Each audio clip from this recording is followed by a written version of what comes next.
In the quadratic formula, the radicand is called a discriminant because it tells how many and what type of solutions there are to the quadratic equation.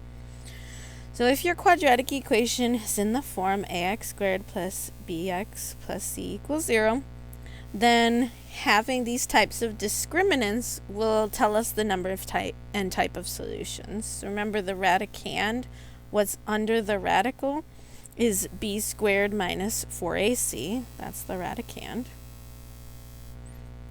And if you think about what is under the radical, if what's under the radical is positive, then you're adding and subtracting that radical. So that means you will have two real solutions. And you can look back over the examples that we did to see where that was the case.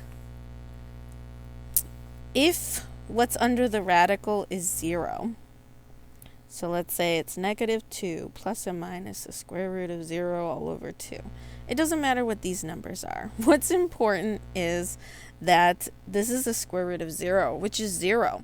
So whether you add 0 or subtract 0 is not going to make any difference. You're still only going to have one real solution. If, on the other hand, what's inside of the radical is a negative number, which we had an example of that, remember? Then you have still two solutions, but they're not real. We call them complex, but not real solutions. And so depending on what you're working with, it's important to know whether those solutions are complex, because if you're talking about x-intercepts of a graph, right, complex is not on the real number line, so you won't have any. Let's use the discriminant to determine the number and type of solutions for each of these equations. All right, example A.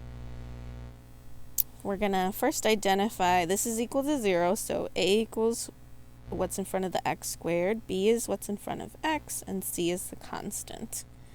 So the discriminant, b squared minus 4ac, will be 4 squared minus 4 times 1 times 4.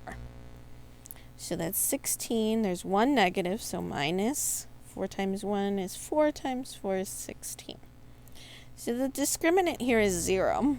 That tells us we don't know what the solution is, but we know there is one real solution to this equation. Example B, this is equal to 0, so A is in front of the x squared, B is in front of the x, which there is none, so that means 0. And C is the constant term. So do be careful that you identify those correctly. Then b squared is 0 squared minus 4 times a times c. So 0, there's one negative, that's going to be minus, and, well, whatever this number is, 20 times 7, 1. It's going to be negative, right? And that means that there will be two complex, but not real solutions.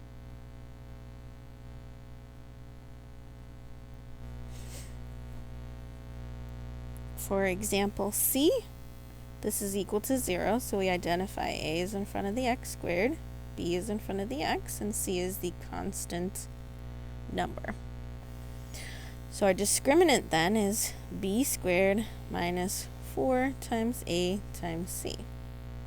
So this will be 4, 2 negatives makes positive, 12 times 2 is 24. So this is going to be a positive number, and that means there will be two real solutions.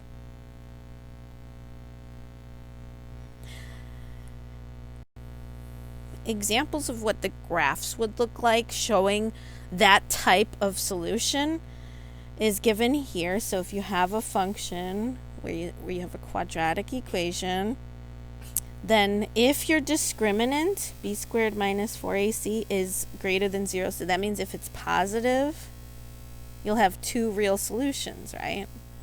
So this shows you what that looks like on the graph. There's two real x-intercepts. because that's what a solution is. That's where y equals 0, and that's on the x-axis. So if your discriminant is equal to 0, that means you'll only have one real solution, and that means you only have one x-intercept. If your discriminant is less than 0, so that means negative discriminant, you're going to have no x-intercepts because you'll have two complex solutions, which means they're not on the real number line. So you could have a parabola opening down in the third or fourth quadrant, or you could have a parabola opening up in the first or second quadrant. Either way, there will be no x-intercepts. So the examples that we talked about, A, the discriminant was 0, so there's one x-intercept. B, the discriminant was negative, so there's no x-intercepts.